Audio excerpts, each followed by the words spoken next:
Welcome back. It's day 25 of Yes Inc.'s 27th anniversary sweepstakes. You did not hear the bell, and that means we don't have a sweepstakes winner today. We need a combined 100 new unique entries in our sweepstakes every day to do a drawing, so keep watching and telling your friends and family. As a reminder, we will post videos every day at 10 a.m. Central Standard Time. If we have 100 new entries in our sweepstakes by 5 p.m. Central Standard Time, we will do a random drawing and the winner will be contacted by 5:30 p.m. Central Standard Time. Winners will have 1 hour to respond to claim their winnings. If winners do not respond within 1 hour, we will randomly select another winner, so be on the lookout and make sure to include your email and phone number if commenting on YouTube. My name is Kellen Begin, Director of Communications at Youth Empowerment Services, Yes Inc. Today we have Damari Bibbs Walker, a Yes Inc. participant and effective educator. Listen to Damari describe her experience in the classroom and with Yes Inc. I feel like it's my calling to change the world, and the children are the future. They really just have prepared me for the classroom day one, just making sure that I'm aware of a lot of things that it's going to come on the students' back, the trauma that they may have experienced during this COVID. I have been told that I am experienced, meaning I have definitely been teaching for quite some years, and it definitely shows that students definitely could say that I'm able to listen and show empathy. I do allow the students to talk very often. It's just a chance to express themselves and bring value into the classroom. I would say timing and boundaries, setting those boundaries. It's a simple process. To me, it was pretty simple. It's quite a bit of interviewings, and they do take good care of you. And as you see now, I'm back again. They treat you just like family. So I just really grasped from the IEP program last year, 2021, really the self reflection. I do self reflection every day, at the end of every day. Um, just in general, as far as an educator, as a parent, as a daughter, just asking myself, did I show up for my students? Did I show up for my daughter? Did I show up for my mother as a daughter? So I just really take with me and hold dearly close to me the self reflection. Don't forget to tune in each day to hear from more of our effective educators. Now let's welcome Claudette Yarbrough, CEO of Yes Inc., as she talks a little bit about the history of youth empowerment services, Yes Inc., from the past 27 years. I'm back for the final three historical videos of our 27 days, $27,000, 27th anniversary sweepstakes initiative, sharing the history of youth empowerment services. So I have three more videos, and this is the one of three. So I've been talking about our charter school life. That was 18 years. Oh, let me back up a bit. Yes, I'm dressed a little warmly. I'm in a part of my home that is a little bit under renovations, and it's a little colder down here. So I got on my Eskimo hat here and my gloves, and I'm really quite warm. Don't worry about me. But thought I would explain my. I love this little thing. It's so cute. All right. So video one is today, and then video two tomorrow, video three the next day, about this life-changing work. So it's 2010, and this particular grant is due July 4th, 2010. Okay, so let me lay the groundwork. We didn't find out about this grant opportunity until possibly late May, early June. And let me tell you guys something. Sometimes I get some criticism that I like titles, and Claudette just like a lot of titles, right?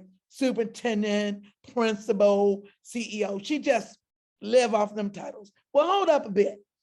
That's not exactly true that I like titles. Those happen to be the roles are functioned in, right? But I'm not after a title, really, guys, really, for real. I'm not, even though I've had quite a few. Okay. That being said, once I found out about this opportunity, I reached out to so many organizations saying that we would support them in going forward for this potential funding, because all I wanted for was for our school to be involved in the grant so our teachers would qualify for the incentive money. That's all I wanted. We didn't need to be in charge.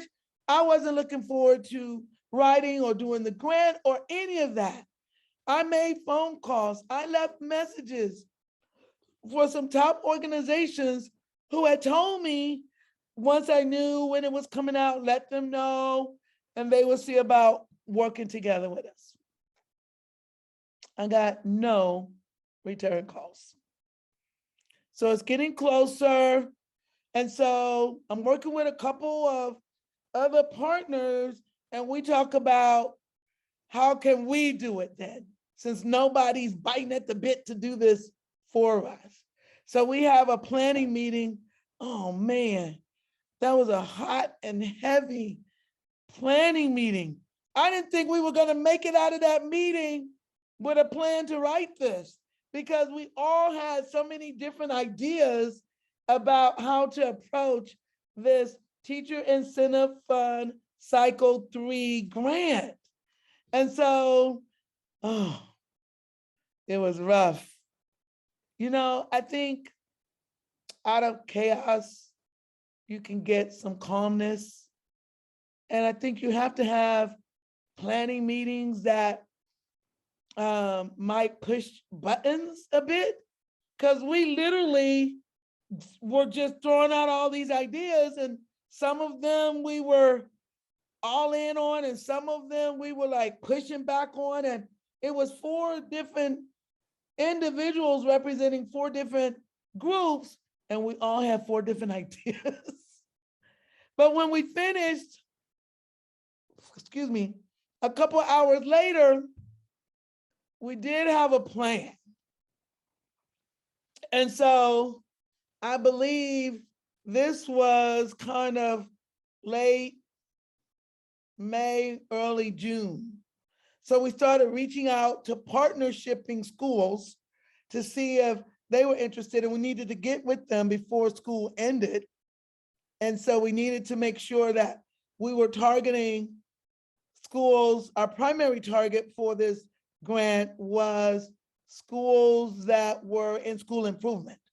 And at that time, our school was not in school improvement, so it wasn't limited to schools that were in school improvement, but that was our target. Like the schools that needed the most resources, we wanted to make sure that this grant would service them. So you know what this grant said? Congress said, this was so interesting to me, but I know everything deserves research, right? So the hypothesis was, if we reward effective teachers and leaders, principals, will they perform at such a rate to increase the academic achievements of their students? And giving teachers more money, would that lead to greater improvement? I think that was secondary. It was really with trying to raise the salaries of teachers, because in our country, you know, teachers didn't earn a lot. And in our state, Texas, they earn less. And in charter schools, they earned even less, right? So that was this teacher incentive fund, create this evaluation system that will reward your most effective educators with more money, right, than your least effective educators. Yeah, that was it. But obviously there's a lot of details that go into a grant. So now it's July. This is due July 4th. And we had already planned to take our students to the National Charter School Conference, which was in Chicago, Illinois, my hometown. And so I knew then I was going to be doing a majority of the work on the grant by myself in Chicago at Kinko's, okay? I was just going to plot myself at Kinko's because they would have all the resources, da, da, da, da. So every morning I woke up and I walked from the Embassy Suites on the other side of State Street, right off of Michigan Avenue, all the way down Ida B. Wells Boulevard. It was a long walk. I'm so glad I took that walk. With my suitcase, rolling it behind me with all of my documents and research and everything. I did that for a good week, right? That wasn't rough. What was rough was me writing this for our collaborative partners together and getting feedback from them on my drafts on the 4th. I felt so alone. I was almost in tears throughout some day because it was due electronically on the 4th. I was trying to get some feedback on parts of the narrative. This thing was over 100 pages long, right?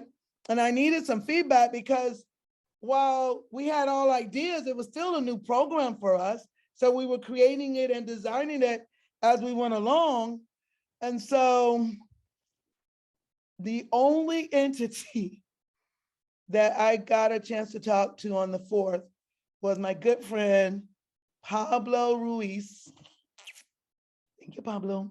He's the owner of EduTeeks, and he was one of the 4 partners. And so when he finally answered the phone, I finally got in touch with him. I was like, Pablo, I need your help. Give me feedback. Tell me what, I need some guidance. Da, da, da, da. He said, okay. He's a very calm individual. He calmed me down. He walked me through some things, and I got some guidance that I needed to kind of finish this and upload it on July 4th. Okay. These grants usually take a while to review, and this was a popular grant where they got almost 800 applications. And we could have asked for funding to be part of their research project or just to do the project, right? So I think our original budget was like $22 million, and we wanted to be a part of the research because that gave you more funds. We did not get selected to be part of the research, but on October 1, we did get a call saying that our grant was one of 60, I think, that got funded that year. One of 60. I think our score was somewhere in the 80s. And I think out of 60 that were funded, 20 might have been funded for the evaluation project. So that left another 40 funded for just doing the program. And I believe we were somewhere in the middle that got funded. Thank you, Jesus, right? And so we began with a dinner at the Plaza Club. We like going to the Plaza Club, okay? With all our superintendents saying, guess what? Thank the Lord, we got funded and we're ready to begin working with you guys. And let's hit the ground running around a wonderful dinner, right? And then we had to have a partnership conversation because the 4 partners had different ideas about how to move forward. And so that too was a pretty rough meeting. But we came out of it okay. Anytime you're implementing something new, you can expect some, I think, some rough edges, things you have to flesh out and work through. We had to do that. Whew. some tough meetings. And then in our second year, we got a monitoring visit. Now, I love the department because the monitoring visit was designed as a way to give us feedback and assist us. It wasn't a got ya. How can it be a got ya when the grant is new? We haven't completed, I believe, a full year yet, and they're coming to check on us. So it was very, very positive, very, very positive. But at the end of the meeting, it wasn't funny. Because let me tell you something about me. You know, I am tunnel vision. I know how to be flexible a little bit, but getting a grant requires us to follow the grant guidance. And the U.S. Department of Ed said, what you wrote in your grant is what we're going to hold you accountable for. But it was a new program for all of our schools. So it's like, I was relentless. Got to do this, got to have this done. And so they did focus groups, the department did. And so one of their comments to me, and they were exiting me, I mean, it's like, all of your districts want to do the right thing, Claudette. They just think y'all need to meet more often because it's new for them. And you need to listen to them. And they have questions because it's new, not because they don't want to do what's in the grant. They just, it's a new program. They were so sweet to me. Because I was not listening. I was like, page 3 says this, do it. Page 7 says this, do it. And the department realized that we were working with, at the time, 10 very different districts, right? And so there was allowances for the way districts could actually implement, okay? And so after that monitoring visit, we actually set up monthly superintendent meetings where we had agendas and we began to work more collaboratively as with the district partners. It took a while for us to warm up to each other because this was a transformative grant, which means the districts were going to change the way they were doing things because they were now going to get these funds. And I said we asked for 22 million if we were going to be part of the evaluation part. We actually earned or received 13 million for a 5-year grant. And the first year was a planning grant. And so that's part of our history. How did it change us?